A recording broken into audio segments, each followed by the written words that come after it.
Is the world of swinging right for you and your relationship?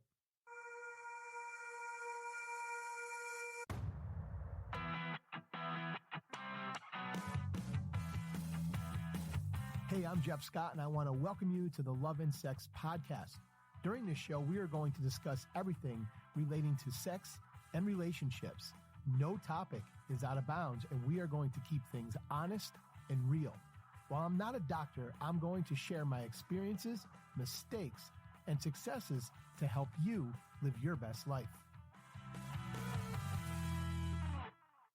Hey everyone, you're listening to the Love and Sex Podcast. I'm your host, Jeff Scott, and I want to welcome you into today's episode. I'm so excited for today's show.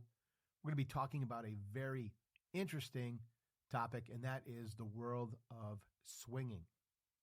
You might be thinking, hey, is this like the shit that was going on in the 60s where there was all sorts of like drugs and wild sex parties and orgies and all sorts of just chaos going on? Well, some of you might be old enough to remember that.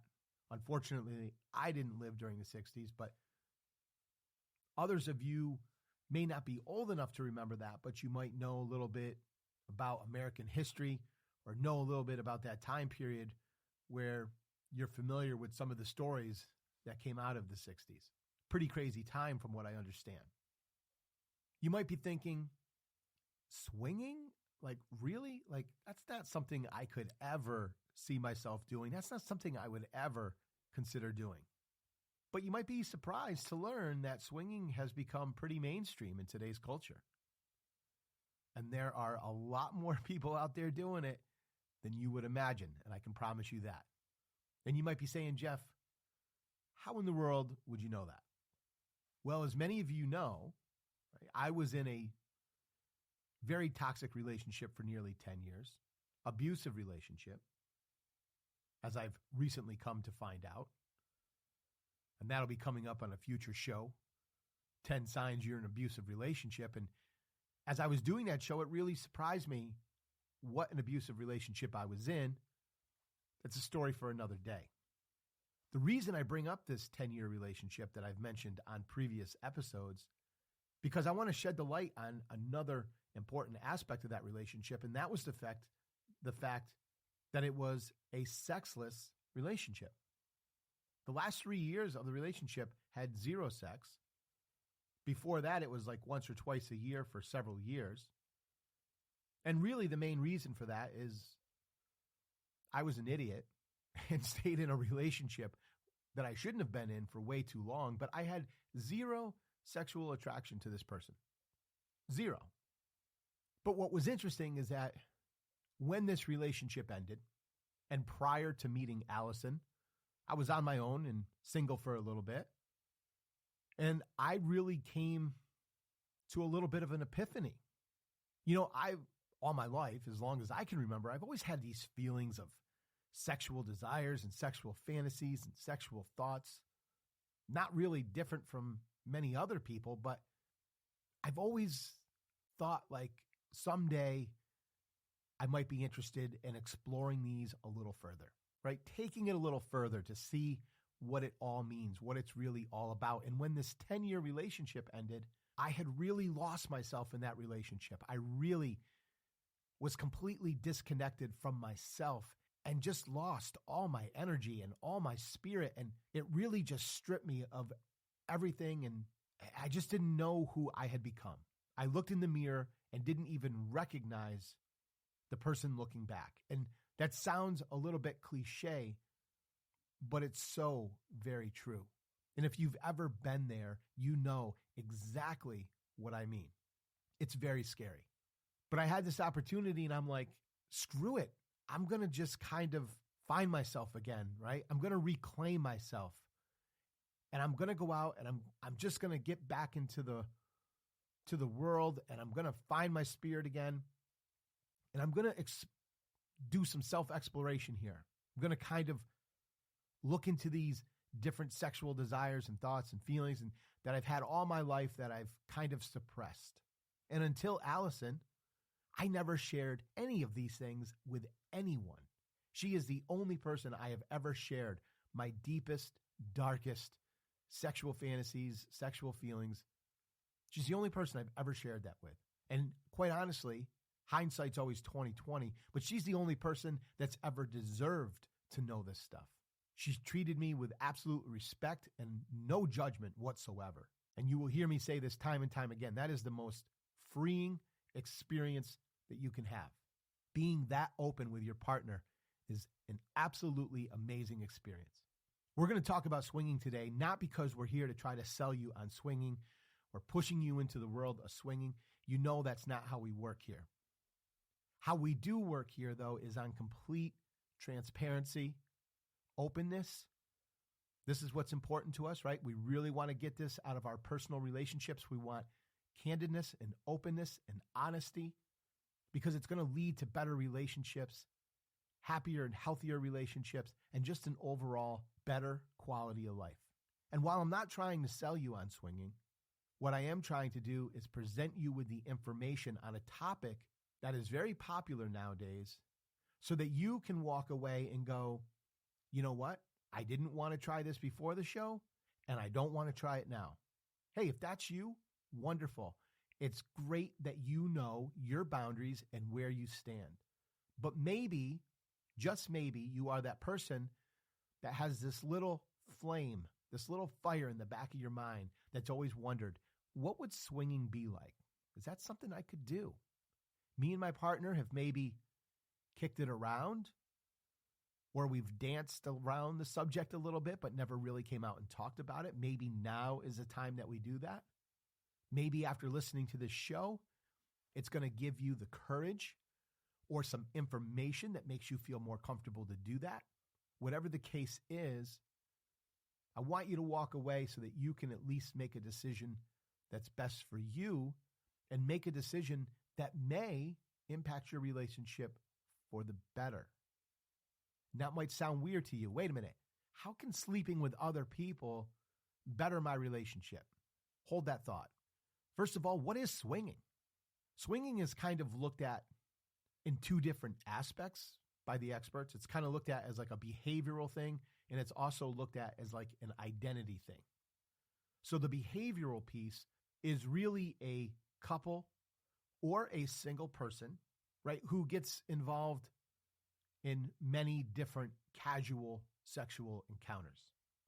Swingers will typically meet other swingers or other people interested in swinging on apps, on websites, during social events specifically aimed for swingers, sex parties, and the list kind of goes on and on.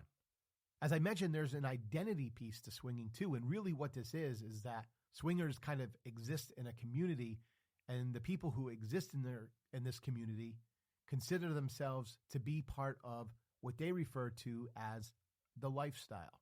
Swinging is just one of those terms now that kind of gets mixed in with a couple of other terms, and there's a little confusion about these different terms, but they're not all the same. They are very different. So you'll commonly hear swinging, open marriage, and polyamory as terms that get used kind of interchangeably, but again, they all mean very different things.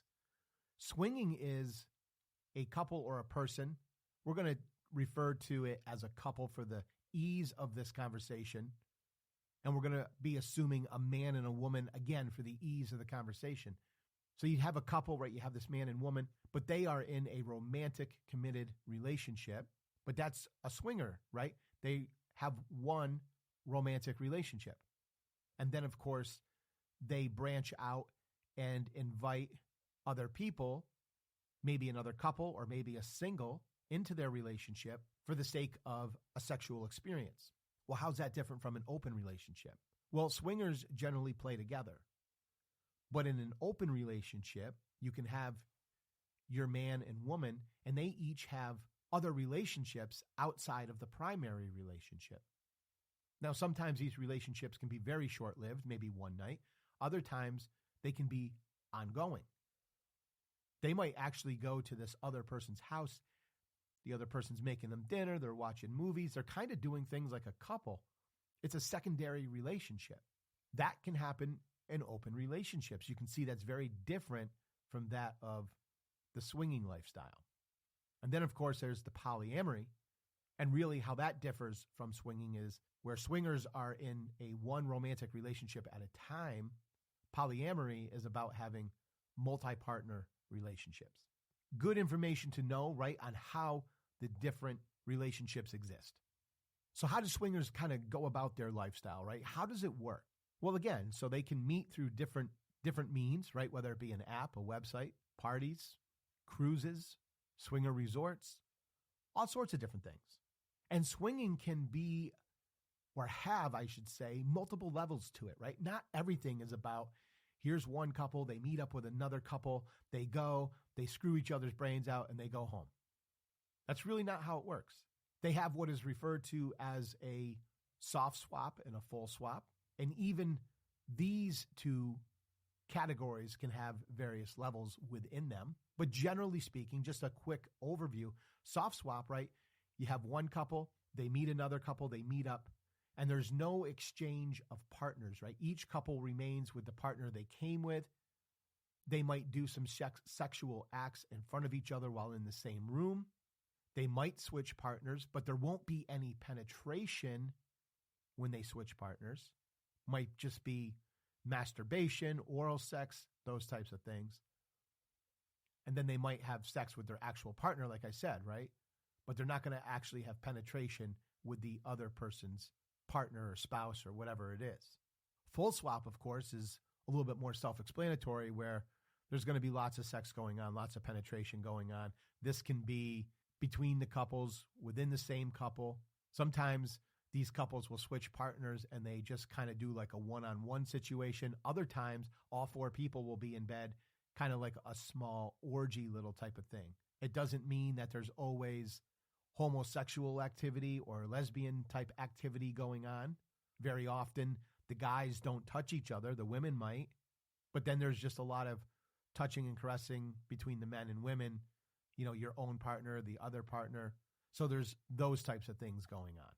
What's so interesting about the world of swinging is that there's a lot of pros and cons and myths that people just don't really know or understand.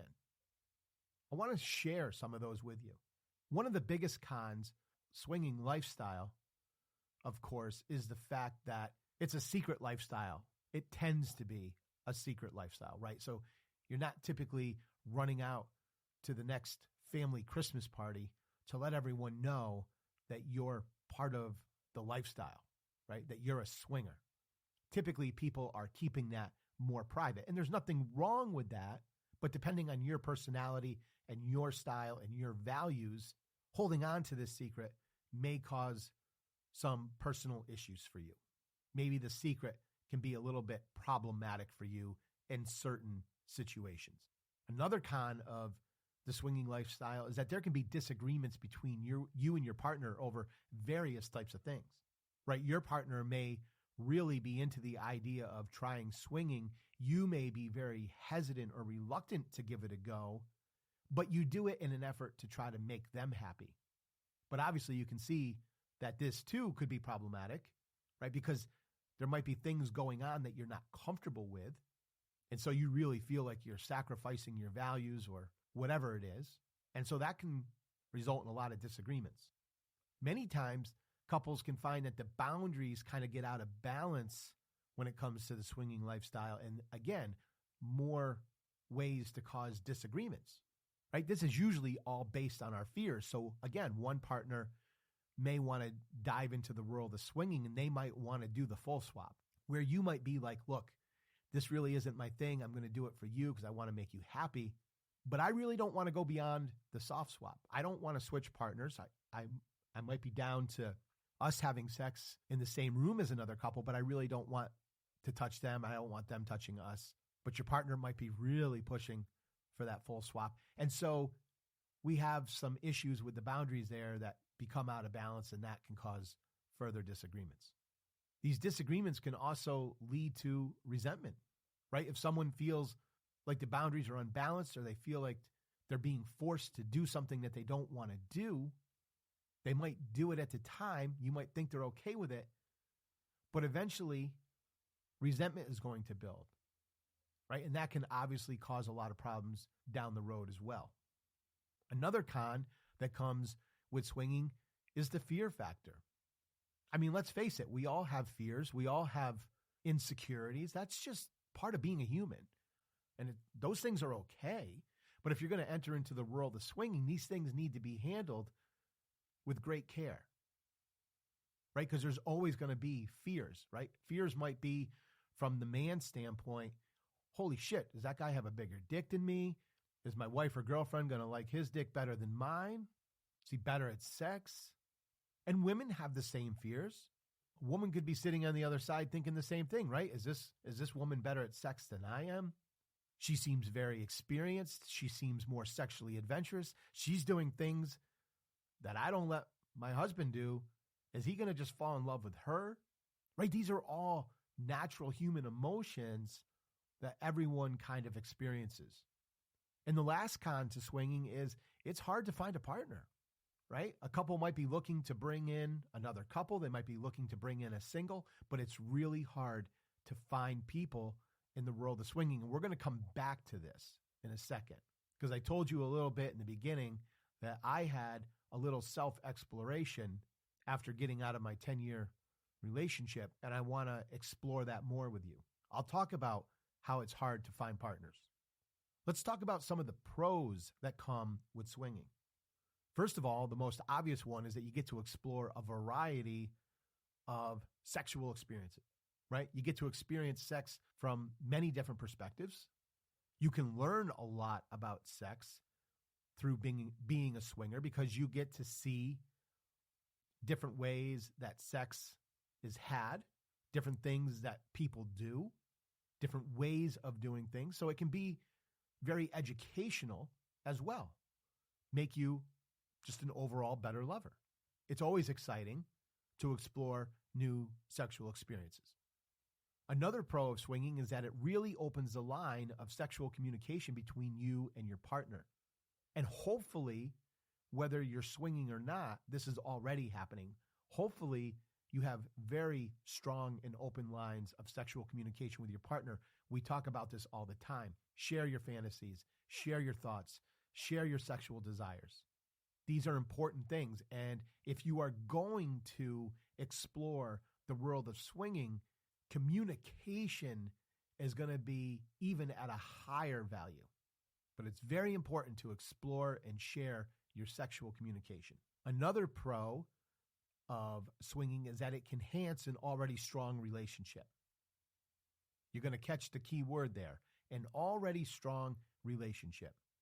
If you are a couple that is in a relationship and you are struggling right now, swinging is not for you. And don't think, because a lot of couples make this mistake, don't think that entering into the world of swinging is going to help it.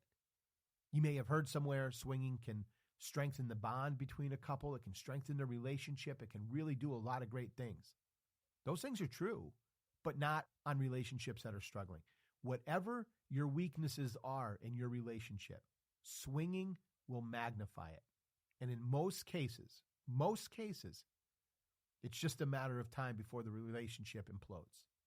But for those who have an already strong relationship, swinging will do just the opposite. It will take your relationship to the next level.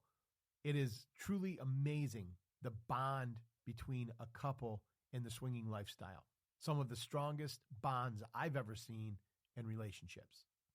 What are some of the myths that surround swinging? Well, I just gave you one, and that is what I would consider the biggest myth of the swinging lifestyle, is that swinging can fix a struggling or broken relationship. No, it can't.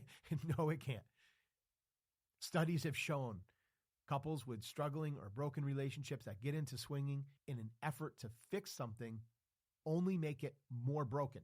It doesn't help. It magnifies your weaknesses, and things really start to come to the surface that are wrong with the relationship. So don't let that be the answer to fixing your relationship. Swinging might be the right decision for you down the line. But while the relationship is struggling, while you're working through some of these issues until they're resolved, so to speak, keep swinging out of it. Another myth, couples who swing are unhappy. Boy, that's a huge myth in the world of swinging. It really is. Studies show that swinging couples have a higher level of happiness compared to the traditional relationship. Why? They have better communication. They have stronger bonds. They have deeper trust levels. All of these things lead to happier relationships. Another myth is that couples who swing get divorced. Another big misconception. Again, studies show couples who are in the swinging world have much lower divorce rates. Why? Well, same reasons why they're happy. Higher trust levels, better communication, stronger bonds. All of these things lead to healthier and happier relationships. Couples who swing don't want to have sex with one another. I don't know where this one came from. I don't know. It has nothing to do, swinging has nothing to do with the sex for one another. Swinging is just about some sexual exploration, fantasies. It varies a little bit from couple to couple and person to person, but as a general rule, right, that's kind of what it's about. Swinging couples love having sex with one another. I promise you that. And I promise you, one of a swinging couple's favorite times to have sex is following a meetup that they have with another couple or a single, because it's what they call the soothing or reclaiming sex, right? It's where they have this sexual experience. They explore with another couple or a single individual, and then they come back and they reconnect through their own sexual experience, the soothing or reclaiming sex. And they said that it's sex that they do almost every day for weeks following an experience, and it's absolutely amazing. So couples who are in the swinging world are having sex all the time. Couples who swing are morally corrupt. Again, very untrue. And I will share my experience with you in a few moments, but I can tell you this. Yes, in the swinging world, there are assholes. But everywhere we go, there are assholes in the world. But for the most part, we are talking about some really, really cool people. Studies show they're more open-minded. They're less sexist. They're less racist. They're much more accepting of your thoughts and sexual fantasies and fears and all these different things that you bring to the table, right? You might have these fetishes or kinks, whatever you want to call them. And while every couple that you come across in the swinging world, they may not want to do or engage in your fantasies or your kinks, that might not be for them. But I'll promise you one thing, they sure as hell won't judge you for it. Everyone in the swinging world has their thing, has their kink. They understand that. They don't necessarily like it, but they respect it. And that is the key. You never feel like an outsider, like a sexual pervert, a sexual deviant, because you have this fantasy or this kink. Very accepting people. Couples who swing are sex addicts. That's just funny. Couples who swing are sex addicts. I was just watching, I can't remember how to say his last name. I can never do this. But I just watched a comedian. He's got several Netflix specials. I'm sure you'll know who I'm talking about. You'd be able to find him easy, though, because his name is Sebastian, and his last name begins with an M. Dark-haired guy. Super, super funny. But he was just literally days before I'm taping this show, I watched him on Netflix, and I watched several of his specials, and he talks about sex addicts. He was actually talking about Tiger Woods, right? And that led into how Tiger Woods was labeled as a sex addict, right? Because he had this Swedish model for a wife, but then he was going out to Vegas and having sex with all these hookers. He goes, who are the people in the news that we see being labeled as sex addicts? They're men who got caught cheating on their wives, right? He goes, that's the people that are in these facilities for sex addicts, right? He goes, how many single guys do you see walking up to the door at the sex addict facility saying, hey, let me in. I'm having too much sex out here. There's something wrong with me. None. He's like, there is no such thing as a sex addict. And I have to say, I agree. I think it's a label that we've put on things now, right? That kind of covers up whether or not maybe we are a very promiscuous woman, or maybe just an idiot of a man who cheated on his wife. Well, instead of labeling them a cheater, now we label them a sex addict. But I think really you're either having a lot of sex or you're not. I don't necessarily think that makes you a sex addict. I mean, sex feels good. People want to have sex. It doesn't make you an addict. And the last myth I want to touch on is that couples who swing think that cheating is okay. What? No. I can tell you firsthand, that's not the case at all. There is a big difference between the swinging lifestyle and cheating. With the swinging lifestyle, the couple is in it together. There is complete openness, complete honesty, complete transparency, and complete candidness. There's no deception. There's no going behind someone's back. There's no lying. There's no dishonesty. It's all up front. It's all right out in front of them. They know what's going on. So swingers are not okay with cheating at all. Matter of fact, swingers are very guarded. So I want to kind of circle back to the exploration, the self-exploration I mentioned in the beginning of the show, right? After the ending of my 10-year relationship when I was on my own and single for a while. So again, I had all these sexual thoughts and feelings, and I was like, I'm going to do something with this, right? I gotta reconnect with myself. I gotta find myself again. And so I decided that I was going to explore some of these sexual fantasies that I was having. And so I looked at some various websites and different things online, and many of them are just garbage.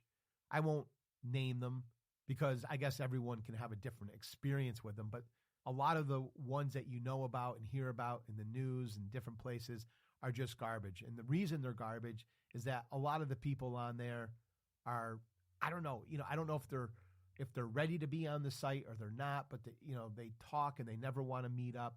There's a lot of phony people on there trying to scam you for money and different things. So you have to be very careful, right, if you go on any of these sites ever and you're trying to use them. But the one that I found to be the most credible and the one that I had zero problems with was a site called The Swing Lifestyle, otherwise known as SLS within the community. This was a very private, respectable, and great site if you're interested in the world of swinging at all, whether you're a couple or even a single person. This is what I would recommend that you try out. It's very simple to use. And hey, and I'm not saying that there's not phony people on this site. I'm just saying I never ran across one. I think it's much more legit. I think the people that are on here are much more serious. And I feel like the site has a lot more credibility. It's been around for a very long time. But how the site is basically set up is you make a profile like any other thing that you do. The profile is very extensive, which is really good because you get to read someone's profile, and really what it's like reading is their boundaries. It's what they do, what they don't do, what they like, what they don't like, what they're looking for, and what they're not looking for. And it's all summed up right there for you. If you like them, you can send them a private email right through the site. Try to connect with them. See if you're a good fit. There's like 3 different categories in which you can post your pictures. So you can have pictures that are like a profile that anyone coming to see you can see. I do feel it's safe to put a profile picture up. And if you're a single man, you really want to, because most people won't consider you without a picture. They want to see at least a profile picture so they can see what you look like. Females and couples can get away with not having a profile picture, being a little bit more discreet about things. But honestly, the only way someone is going to see your profile picture is if they're on the site. So if someone's on the site that you wouldn't want to see your profile picture, typically they're not going to say something because then they're just outing themselves. But you have this profile picture section, and then there's a couple different areas in which you can post pictures. They each come with like different levels of security. So you control who sees these photos, because most people have naked photos on there, right? Because that's all part of seeing what you're getting, right? If you're going to meet up with someone. So there's different areas for that to happen. So that's pretty much the general overview, right? About how you go on and you do this. And then you just start searching, and you can break down the search and filter it by distance from where you live and all that good stuff, right?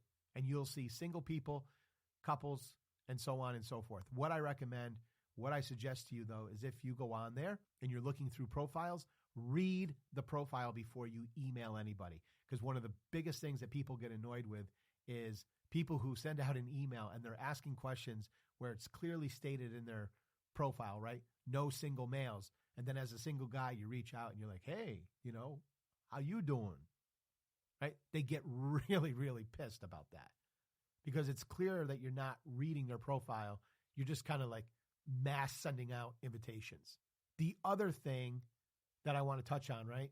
I said a little earlier how hard it is to find a partner on the SLS website or in the swinging lifestyle, really, because there's a lot of guys on this, right? Obviously, there's a lot of single guys. The vast majority of the single guys are just flat out idiots.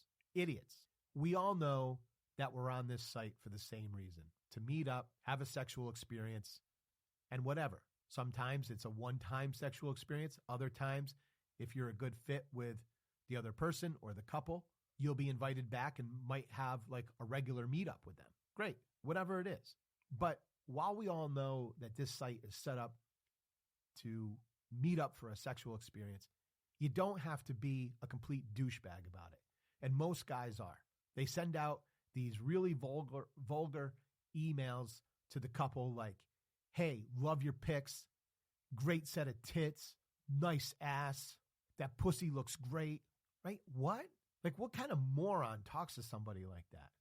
People still want to be treated with some dignity and respect. That's not how you go about it. So if you're a single guy out there, let me tell you, if you want to have meetups and meet up with different people and couples and have some unique sexual experiences, don't be an idiot like this, right? Reach out. Hey, this is my name. I saw your profile. This is what I liked about your profile. Some of the things that I liked about your profile, I share some of the same interests. I would love to meet up with you guys or talk to you guys further to make sure we're a good fit. But from what I'm seeing right now, everything looks pretty good. I'd be interested in talking to you further. Simple, respectful. So if you're a guy, I'm telling you, if you go on with this attitude and say these crude comments, delete, delete, delete, you're going to be gone. The other thing about being the single guy on there is don't go on making yourself out to be some sexual superhero, right? You're not the next porn star, guarantee it. And don't go on talking all sorts of shit about your sexual capabilities, because most couples report that the majority of guys doing that show up and they can't even get a hard on. They can't perform. They can't do anything at all, or they last 2 seconds. But they've talked all this shit for weeks about how wonderful they are in bed. And so you can imagine that couples, after dealing with guys like this, right, the vulgar guys, the guys that promise one thing but deliver something else or don't show up, can't perform, right? It makes you a little bit skeptical after a while. So they're very guarded with who they allow into their world, into their inner circle. So for a guy, it makes it even more crucial that you conduct yourself with being respectful.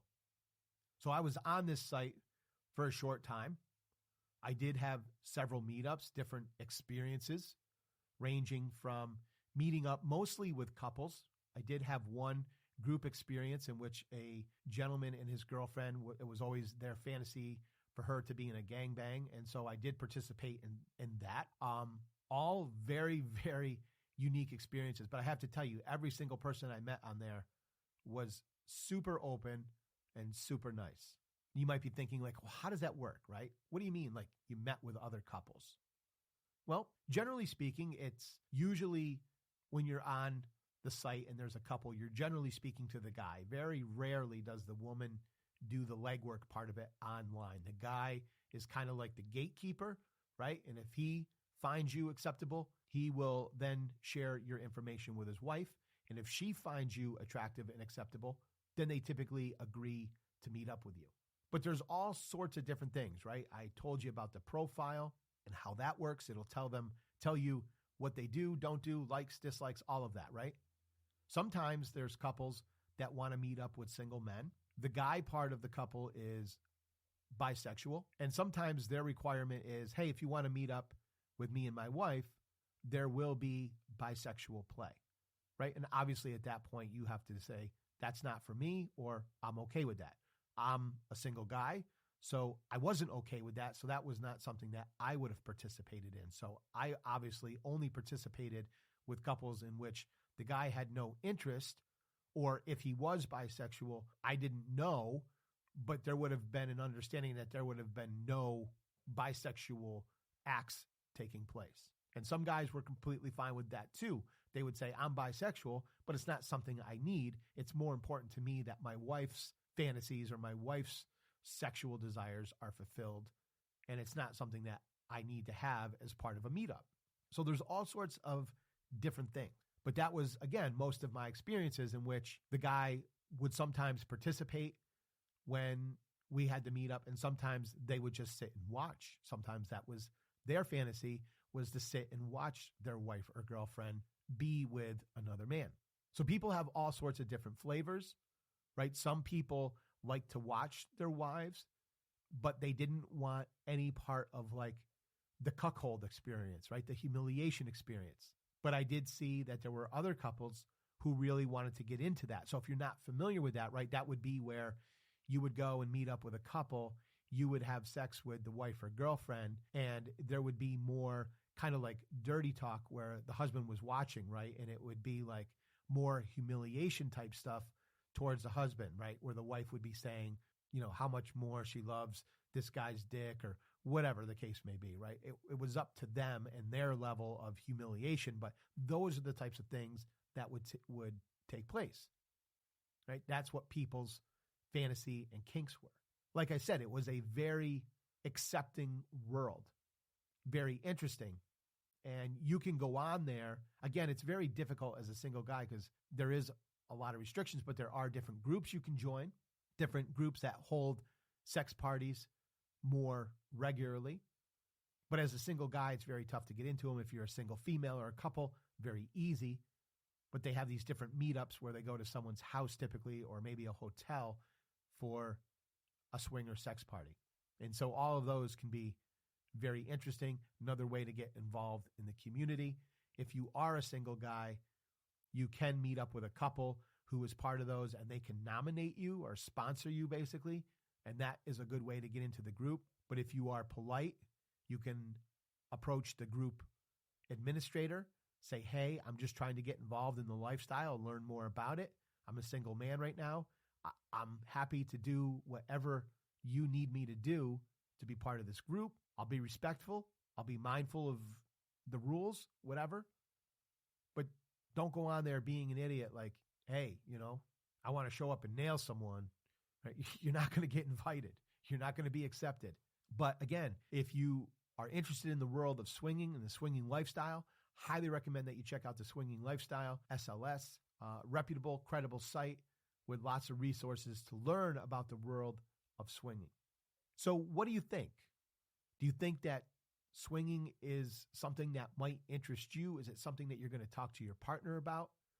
Is it something that you guys are going to explore together? I'd love to know. Don't forget, I'm going to leave several links in the show notes for you. One is to purchase the book, The 7 Principles for Making Marriage Work by John Gottman. This was a podcast in a previous episode that we talked about. Great book just for improving relationships. Very cutting edge information that's highly usable.